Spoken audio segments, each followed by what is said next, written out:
And we're back. That's right, we're here at the track, so we didn't bring one, but two cars to do reviews today in a 0 to 60 classic TFL review. And there's the next car. It's the Dodge Durango Citadel. And of course, being journalists, we always get the top end of the model. And this is the most expensive, well, almost the most expensive version model of the Durango that you can get. Unfortunately, the one thing this car doesn't have, it's got every option. It doesn't have the Hemi. Under the hood, well, let me show you.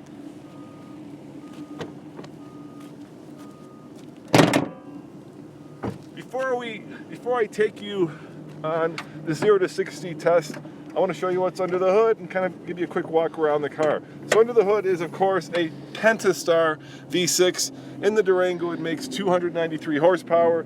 If you're a fan of FCA, you know that this engine lives in a lot of different cars, including the Durango, the Challenger, the Charger, the Jeep, Renegade. It's getting a little long in the tooth. It's not direct injected. It's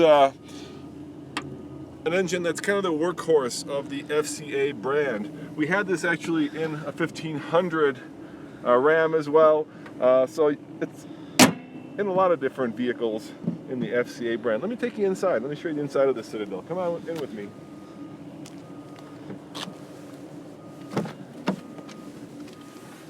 Being a Citadel means that we've got all the bells and whistles. And of course, one of the things that Dodge has done recently is to add a new 8-speed automatic transmission, and of course they've added this hockey puck shifter. Now, I'm not a big fan of these hockey puck shifters, but the reason that the manufacturers are using these, and actually all manufacturers to some extent are kind of rethinking the way they do these little transmission selector gear shift levers, is because it saves a lot of space. It opens up a lot of space to have two cup holders or whatever over here. You can also put it over here. That's where it's at on the Ram. One of my favorite things about this car, let me start up right now, is this. It's the Uconnect screen. It's been one of the most logical, one of the easiest to use systems in all of the different brands. It's just a very simple system. It's push button, it's touch screen, radio of course, media, controls, super easy to use, very intuitive. I'm a big fan of Uconnect, and I'm a big fan of big fat steering wheels, and Dodge certainly knows how to create one of those, and this has it. I've got all the bells and whistles. I've also got a list price that is at $43,000 for the base, but check it out. With all the bells and whistles, $53,560. This is not an inexpensive car. Of course, it does compete with other third row, 3-row, mid-size crossovers like the Honda Pilot. This particular Durango does have the third row option. Let me go back there and kind of show you.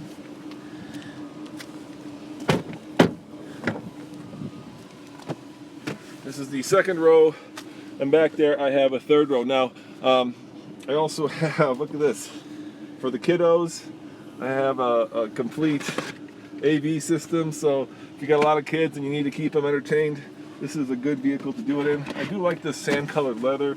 I'll try to get in the back. It's probably pretty tight for a guy like me. This is not one of the roomiest of the three-row vehicles. How does it work?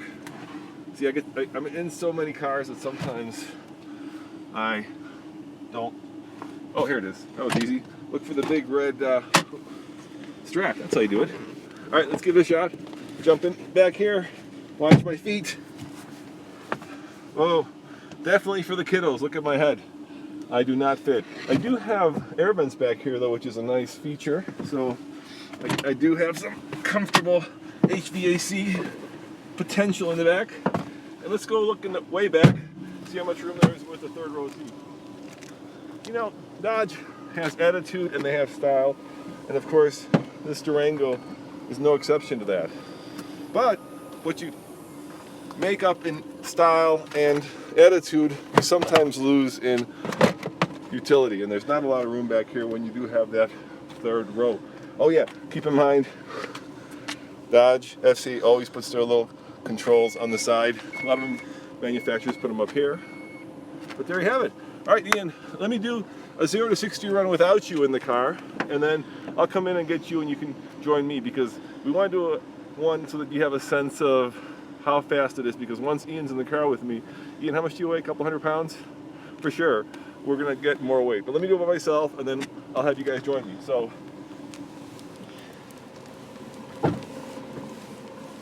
door. Here we go. Get the solar DL set up. I got the solar DL. You gonna let him listen to the exhaust note? All right. Solar DL set up. I'll be right back. Exhaust note. Here we go again.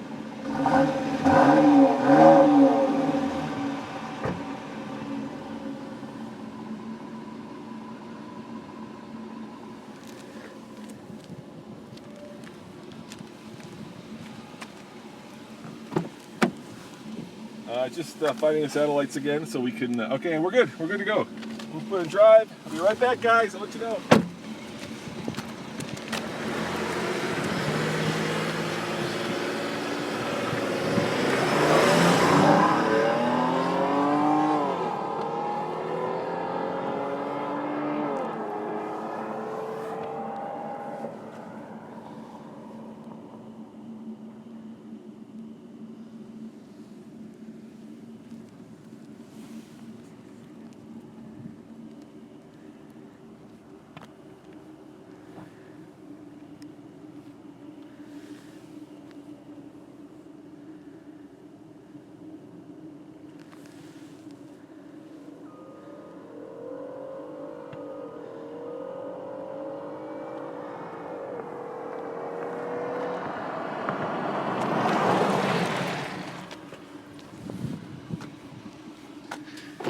All right, hop in, Ian. This is going to be an interesting test. Here's my time. You can show it to him. That was my fastest time, 10.14. And keep in mind, of course, because we're here in Colorado, we're at a mile above sea level, which means that there's less air density, which means that there is basically less combustion in the cylinders, which means we're at about 20% less power. So that number would be about, let's say, 9.4, about a second faster if you were at sea level. And I did notice that on that second run, the brakes were already getting squishy. But let's do this. This will be fun. Now I've got Ian in here who's probably, what, a couple hundred pounds, let's say, or 200 pounds-ish. So let's see how much slower it goes with 200 pounds in the car, additional to what we had. Remember, we were just a tick over 10. So let's do it one more time with the videographer in here and see how fast it is this time. I'm going to say it's going to be a second slower. So if you had 4 people in here, think about that. All right, here we go. Now I found that giving it a little bit of torque is the best way. Here we go. And we're launched. Come on, Durango. And bang, there's 60. Whoa. There you have it, guys. 10.57. But the other way tends to be a little bit faster. So let's do it one more time, and we'll go the other way and see if we can get a little faster time even with Ian in here.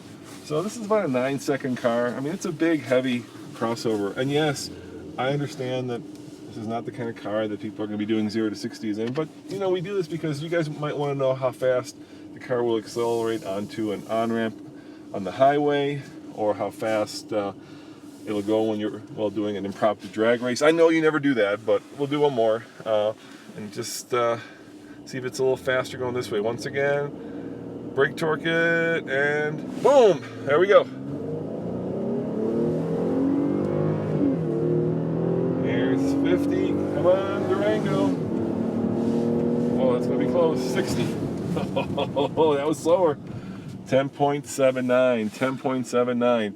Now, if you guys want us to do anything else with this car, let us know in the comments. Are there any comments, Ian, that I should be responding to? Maybe do a 45, 65 kickdown, better simulate freeway on-ramp. Yeah, I have, I mean, you know, I could do paddle shifters, I guess, but I found that with paddle shifters, it's always slower. The computer can shift faster than I can, so I kind of keep it in... One person said lap time. Yeah, lap time, yeah. We could certainly do that. The other problem with using the paddle shifters, of course, is that we're testing the driver, not necessarily the car. So that's probably not a good idea. And yeah, this car on the lap, we usually don't take cars like this around the track because of 2 reasons. One, the manufacturers don't like it, because even on a short track like this, and let me drive them around. We'll drive around the track so you guys can see it. And by the way, if you guys want to come out here, IMImotorsports.com, check it out. What's cool about this track is that it's about a minute to do a lap around here. But our professional race car driver, Paul, says, and he's absolutely right, that you can extrapolate how fast a car is. So let's say the car does a minute 10 here. If you were to take that same car in the Nürburgring, the differential between the minute 10 and, of course, how much longer the track is at Nürburgring would be about the same. So it is a really good test of a car's ability. Anyway, I was saying the reason we don't do performance testing on the track for cars like this is because the tires get worn out even on one lap, and we get these cars for a week from from the press fleet, and it's not fair to other journalists if we all of a sudden just get the car and tears with the tires.